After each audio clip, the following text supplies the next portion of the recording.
If there's a right way to do something, then there's usually a wrong way. Luckily, many tasks limit the effects of attempting something the wrong way. For example, there are very few things that one can do to improperly turn on a light switch. Unfortunately, landing an airplane does not fall into such a simplified category. Mastering the normal landing, much less any of the variations on the technique such as short field and soft field landings, is challenging. Every pilot throughout training and during routine flights will encounter the numerous difficulties known as faulty approaches and landings.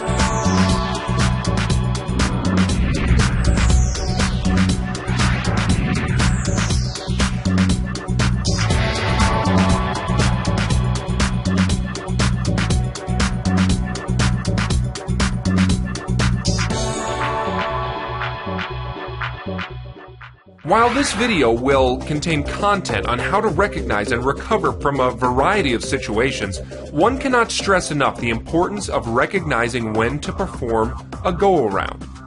Landings are not meant to be saved. With the immense number of variables present in any given approach, pilots are tasked with evaluating and correcting any changes that occur in the approach path. Generally, minor corrections are required. If at any time the approach becomes unstable, major corrections are required, or the pilot feels they should go around, an immediate go-around maneuver should be executed. Novice and experienced pilots alike should rely on the stabilized approach criteria. As experience is gained, pilots will also develop a sixth sense for go-arounds, but sometimes fail to execute this maneuver anyway. Trust this sense. While situations and errors with an approach and landing are truly infinite, analysis and experience has led the FAA to group some of the most common issues into 15 sections in the Airplane Flying Handbook. This first podcast in the series Faulty Approaches and Landings will begin with 4 of these sections: low final approach, high final approach, slow final approach, and floating during round-out. Each of these possible errors, low, high, slow, and floating, share the common thread of energy management during the approach and landing phase. In a simple mechanical system, there are 2 forms of mechanical energy to consider: potential and kinetic.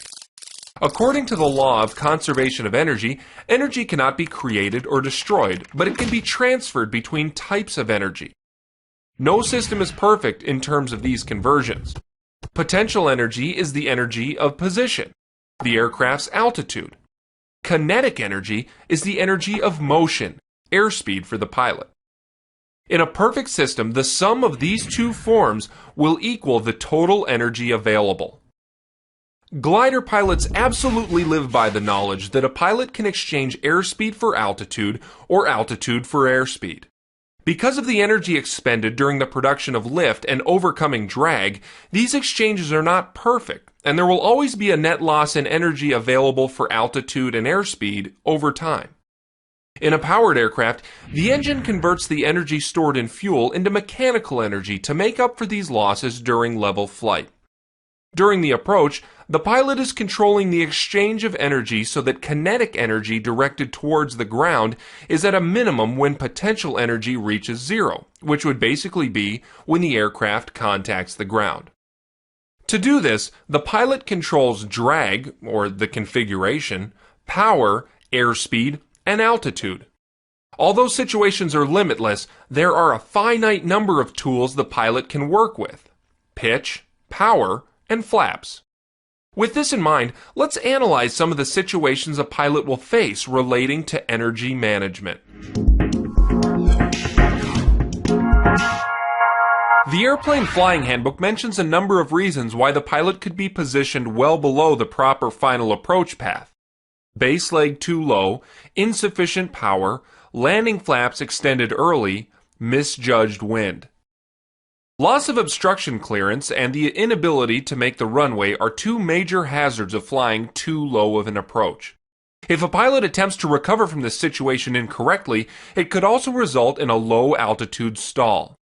To avoid these hazards, it is critical to recognize and correct for an approach before it becomes too low and too much potential energy is lost. Recognizing a low approach is best accomplished by referencing visual glide path indicators such as the VASI or PAPI. During the day, a secondary reference could be the appearance of the runway numbers. If they appear squished and difficult to read, you're definitely too low.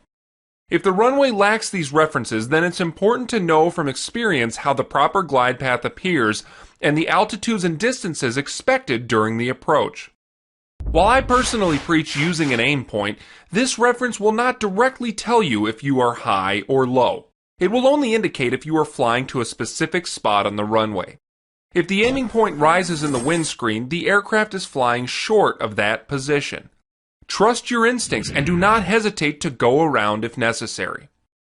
Now, what if a go around is not necessary and the aircraft is only slightly low? Then the pilot must adjust to re-establish the aircraft on the proper glide path. In terms of energy, slightly low means that there is not enough potential energy.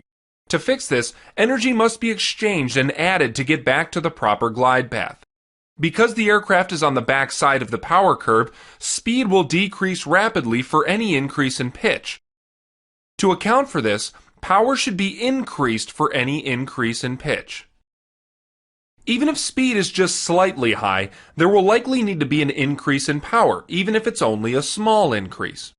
Once the proper approach path is intercepted, pitch and power must be readjusted to stay on the approach.